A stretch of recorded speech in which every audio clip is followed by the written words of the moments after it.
തലേദിവസത്തെ ഇഡ്ഡലി മാവ് ബാക്കി വന്നാൽ അത് വെച്ച് ഉണ്ടാക്കാൻ പറ്റിയ ഒരു അടിപൊളി പലഹാരത്തിൻ്റെ റെസിപ്പിയുമായിട്ടാണ് ഞാനിന്ന് വന്നിരിക്കുന്നത്. ഹായ് ഫ്രണ്ട്സ്, എല്ലാ കൂട്ടുകാർക്കും ഇന്നത്തെ എൻ്റെ പുതിയ വീഡിയോയിലേക്ക് സ്വാഗതം. നല്ല സോഫ്റ്റും ടേസ്റ്റിയും എണ്ണയൊന്നും കുടിക്കാത്ത ഒരു പലഹാരമാണ് കേട്ടോ. നമ്മുടെ മാവൊക്കെ ബാക്കി വരുന്ന ഇനി കളയണ്ട, ഇങ്ങനെയൊന്ന് ട്രൈ ചെയ്ത് നോക്കിയാൽ മതി. നല്ല ടേസ്റ്റാണ്, അതുപോലെ സോഫ്റ്റുമാണ്. ഇതിൻ്റെ കൂടെ കഴിക്കാൻ ചമ്മന്തി ഒന്നും വേണ്ട കേട്ടോ, അത്ര രുചിയുണ്ട്. വെറുതെ നമുക്ക് ഓരോന്നായിട്ട് പെറുക്കി തിന്നാം. എല്ലാവരും ഇത് ഉണ്ടാക്കി നോക്കണം. ഇതിന് വേണ്ടിയിട്ട് ഞാൻ കുറച്ച് ചേരുവകളെ എടുത്തിട്ടുള്ളൂ, ബാക്കി നമ്മുടെ തലേദിവസത്തെ ഇഡ്ഡലി മാവാണ് കേട്ടോ. ആദ്യമായിട്ട് എൻ്റെ ചാനൽ കാണുന്ന കൂട്ടുകാരൊക്കെ ഒന്ന് സബ്സ്ക്രൈബ് ചെയ്യാൻ മറക്കരുത് കേട്ടോ. ഞാനിപ്പോൾ തലേദിവസം ബാക്കി വന്ന ഒരു 2 കപ്പ് ഇഡ്ഡലി മാവ് എടുത്തിട്ടുണ്ട്. നല്ല കട്ടിയുള്ള മാവായിരിക്കണേ, ലൂസായ മാവ് എടുക്കരുത്. നമ്മൾ കട്ടിയുള്ള മാവാണെങ്കിലും നല്ല പെർഫെക്റ്റ് ആയിട്ട് ഈ പണിയാരം ഉണ്ടാക്കി എടുക്കാൻ പറ്റുള്ളൂ. ഇപ്പം ഇതിന് വേണ്ടിയിട്ട് ഞാൻ എടുത്തു വെച്ചിരിക്കുന്ന ഒരു സവോള കൊത്തി അരിഞ്ഞതാ. ചെറിയ ഉള്ളിയുണ്ടേ അത് മതി കേട്ടോ, അതിനാണ് ടേസ്റ്റ് കൂടുതൽ. ഇപ്പം ഞാൻ സവോളയാണ് ചേർത്ത് കൊടുക്കുന്നത്. ഇതുണ്ടാക്കാൻ വേണ്ടിയിട്ട് എടുക്കുമ്പോൾ നല്ല കട്ടിയുള്ള പുളിച്ച മാവ് വേണം ഇഡ്ഡലിയുടെ, എന്നാൽ മാത്രമേ ഉള്ളൂ നമുക്ക് ആ കടിക്കുമ്പോഴത്തേക്ക് നല്ലൊരു ടേസ്റ്റ് കിട്ടത്തുള്ളേ. ഇനിയിപ്പം ഒരു വലിയ കഷ്ണം ഇഞ്ചിയും കൂടെ കൊത്തി അരിഞ്ഞെടുത്തിട്ടുണ്ട്. ഈ മാവ് ഇളക്കി കൊടുക്കുമ്പോഴത്തേക്കുണ്ടല്ലോ റൗണ്ട് ഷേപ്പിൽ ഇളക്കി കൊടുക്കണം, അല്ലെ വെള്ളം കെട്ടിപ്പോവും കേട്ടോ. വെള്ളം ലൂസായി പോയി കഴിഞ്ഞാൽ നമ്മൾ കോരി ഒഴിക്കുമ്പോൾ ശരിയാവത്തില്ല എന്ന് ഞാൻ പറഞ്ഞല്ലോ. ഇതിപ്പോൾ ഞാൻ മാവിൻ്റെ അനുസരിച്ചാണ് ഇഞ്ചി എടുത്തിരിക്കുന്നത്. 2 കപ്പ് മാവ് എടുക്കുവാണെങ്കിൽ ഒരു കഷ്ണം ഇഞ്ചി മതി, കൊത്തി അരിഞ്ഞെടുത്ത് വെച്ചാൽ മതി, ഇച്ചിരി വലിയ കഷ്ണമേ. ഇനി അതും നല്ല ഇളക്കി കൊടുക്കാം. ഇനി നമുക്ക് എരിവിന് വേണ്ടിയിട്ട് ക്രഷ് ചെയ്ത ഉണക്കമുളക് ചേർത്ത് കൊടുക്കാം, ഇല്ലേ പച്ചമുളക് വട്ടത്തി അരിഞ്ഞെടുത്താൽ മതി. ഞാനിപ്പോൾ 3 മുളക് എടുത്തിട്ടുണ്ട്, അത് വട്ടത്തി അരിഞ്ഞതാണ് ചേർത്തിട്ടുണ്ട്. ഇനി കുറച്ച് കറിവേപ്പില, അതും ഫ്രഷ് കറിവേപ്പിലയായിരിക്കണം, അതും ചെറുതായിട്ട് അരിഞ്ഞെടുക്കണം കേട്ടോ. ഇനി ഇതെല്ലാം ഇട്ടതിന് ശേഷം നല്ലോണം മിക്സ് ചെയ്ത് കൊടുക്കാം. കുറച്ച് ചേരുവകൾ മാത്രമേ ഉള്ളൂ. ഇഡ്ഡലി മാവിൽ ഞാൻ നേരത്തെ ഉപ്പ് ചേർത്തിട്ടുണ്ടായിരുന്നു, അതുകൊണ്ട് കുറച്ച് ഉപ്പും കൂടി ചേർത്ത് കൊടുക്കുന്നുണ്ട്. നിങ്ങളുടെ ആവശ്യത്തിനുള്ള ഉപ്പ് ഉണ്ടാക്കുന്ന സമയത്ത് ചേർത്ത് കൊടുത്താൽ മതിയേ. ഇനി ഇതെല്ലാം നല്ല ഒന്ന് മിക്സ് ചെയ്തിട്ട് ഒരു 5 മിനിറ്റ് വെക്കണം. അപ്പോഴത്തേക്ക് ഈ മാവിൽ ഈ മുളകെല്ലാം പിടിച്ച് അത്യാവശ്യം എരിവൊക്കെയാകും. കുറച്ച് എരിവ് വേണം കേട്ടോ, എന്നാലേ ഉള്ളൂ നമുക്ക് കഴിക്കുമ്പോൾ ടേസ്റ്റ് കിട്ടത്തുള്ളൂ. ഞാൻ ഇച്ചിരി ഉപ്പ് ചേർത്ത് കൊടുത്തിട്ടുണ്ടായിരുന്നു, അതിൻ്റെ കുറവേ ഉള്ളൂ, ഈ ചേരുവകൾ ചേർത്തതിന് മാത്രമേ. ഇനി നമുക്കിത് മാറ്റി വെച്ചിട്ട് നമ്മുടെ സാധാരണ ഉണ്ണിയപ്പച്ചട്ടിയില്ലേ, അതിലാണ് ഇത് ചുട്ടെടുക്കുന്നത്. പണിയാരം ഉണ്ടാക്കുന്ന അതേ ചട്ടി തന്നെയാണ് നമ്മൾ ഇത് ഉണ്ടാക്കിയെടുക്കുന്നത്. എണ്ണയൊന്നും കുടിക്കാത്ത ഹെൽത്തി ആയിട്ടുള്ള നല്ലൊരു ഡിഷാണ് കേട്ടോ. എല്ലാവരും ഇത് ഉണ്ടാക്കി നോക്കിയതിന് ശേഷം നിങ്ങളുടെയൊക്കെ ഫീഡ്ബാക്ക് അറിയിക്കണേ. നമ്മൾ ഉണ്ണിയപ്പം ഉണ്ടാക്കുന്നത് പോലെ എണ്ണയൊന്നും ഒരുപാട് ചേർക്കണ്ട, ഒരു ബ്രഷ് കൊണ്ട് ചെറുതായിട്ടൊന്ന് തൂത്ത് കൊടുത്താൽ മതി. അതിനുശേഷം ഈ മാവ് ഓരോ കുഴിയിലും നമുക്ക് ഒഴിച്ചു കൊടുക്കാവേ. ഇതൊക്കെ പണ്ട് കാലത്തെ പലഹാരമാണ്. ഇതൊക്കെ നമ്മുടെ ചെറുപ്പത്തിലെയൊക്കെ വീട്ടിലൊക്കെ ഉണ്ടാക്കാറുണ്ടായിരുന്നു. നമുക്ക് രാവിലെ ബ്രേക്ക്ഫാസ്റ്റിനൊക്കെ വേഗത്തിൽ ഉണ്ടാക്കി തന്നതാണ്. പക്ഷേ ഇൻഗ്രീഡിയൻസിൽ കുറച്ച് മാറ്റം മാത്രമേ ഉള്ളൂ. ഇനിയിപ്പം നെയ്യ് ചേർത്ത് കൊടുത്താലും മതി കേട്ടോ. എണ്ണ ഇഷ്ടമില്ലാത്തവർക്ക് നെയ്യ് ചേർത്ത് തടവി കൊടുത്താൽ ഒന്നുകൂടി നല്ല രുചിയായിരിക്കും ഈ അപ്പത്തിന്. ഇനി ഓരോ കുഴിയിലും നമുക്ക് ഒഴിച്ചു കൊടുക്കാം. ഓരോ തവി വെച്ച് ഒഴിച്ചു കൊടുത്തതിന് ശേഷം അടച്ച് വെച്ച് വേണം വേവിക്കാൻ. അധികം തീ കൂട്ടി കൊടുക്കല്, സിം മൂടിയിട്ട് വേവിച്ചെടുക്കണം. നമുക്ക് കരിഞ്ഞു പോകാതെ ഇതേ കളറിൽ തന്നെ കിട്ടും, നല്ല സോഫ്റ്റായിട്ട് കിട്ടും കേട്ടോ. ഉണ്ണിയപ്പച്ചട്ടിയിൽ ഉണ്ടാക്കുന്നതുകൊണ്ട് വേഗത്തിൽ നമുക്ക് ഈ പലഹാരം ഉണ്ടാക്കിയെടുക്കാം.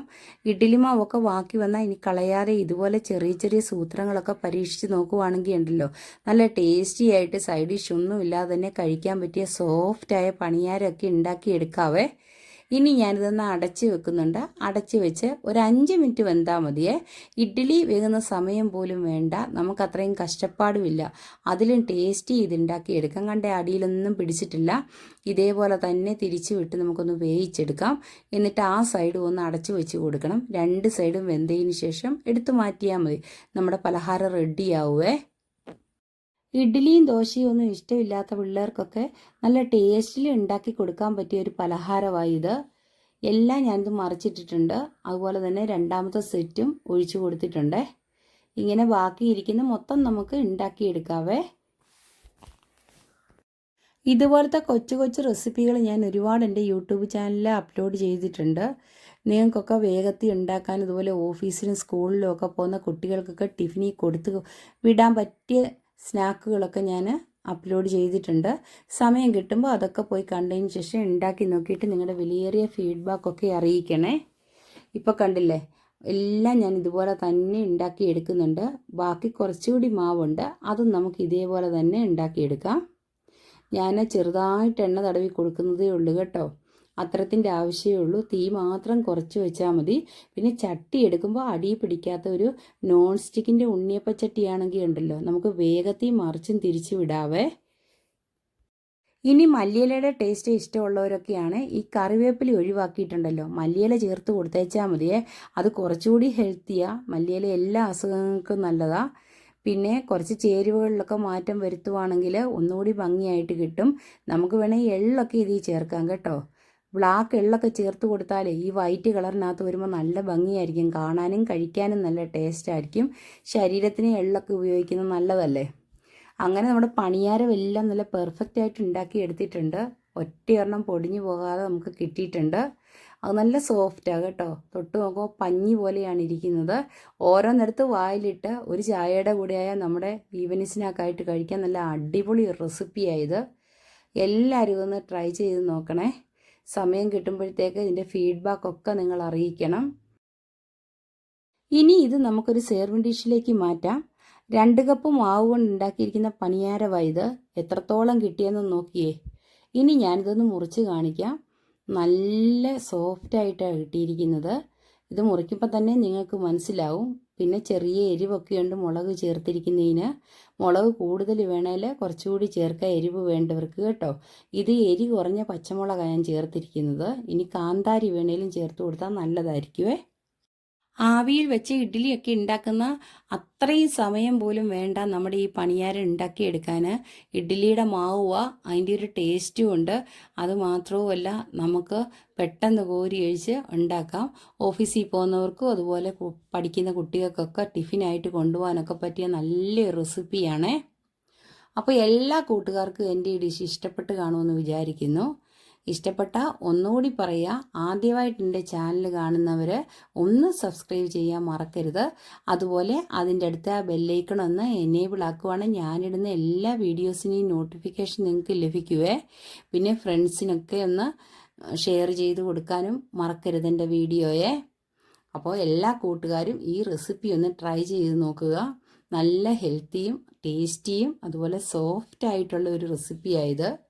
4 മണിക്ക് കഴിക്കാൻ ഇനി പലഹാരം ഒന്നുമില്ലേൽ തലേദിവസത്തെ അപ്പത്തിൻ്റെയോ ദോശയുടെയും ഇഡ്ഡലിയുടെയോ മാവൊക്കെ ബാക്കിയുണ്ടെങ്കിലുണ്ടല്ലോ, ഇതുപോലെയൊന്ന് ഉണ്ടാക്കിയെടുത്ത് നോക്കുക. പിന്നെ അപ്പത്തിൻ്റെ മാവിൻ്റെ കൂടെ കുറച്ച് ശർക്കരയും കൂടെ ചേർത്ത് തേങ്ങാക്കൊത്തൊക്കെ ഇട്ടാൽ ഒരു ഉണ്ണിയപ്പം കഴിക്കുന്ന അതേ ഫീലിൽ നമുക്ക് ഈ പണിയാരം ഉണ്ടാക്കിയെടുക്കാൻ പറ്റും. ഇന്ന് ഞാൻ ഉണ്ടാക്കിയത് കുറച്ച് വെറൈറ്റി ആയിട്ടുള്ളൊരു പണിയാരമാണ്. എല്ലാ കൂട്ടുകാർക്കും ഈ ഡിഷ് ഇഷ്ടപ്പെട്ടില്ലേ? ഇനി ഞാൻ വ്യത്യസ്തമായിട്ട് വേറൊരു വീഡിയോയുമായിട്ട് വരുന്നതായിരിക്കും. നെക്സ്റ്റ് വീഡിയോയിൽ കാണുന്നത് വരെ okay bye. Thanks for watching.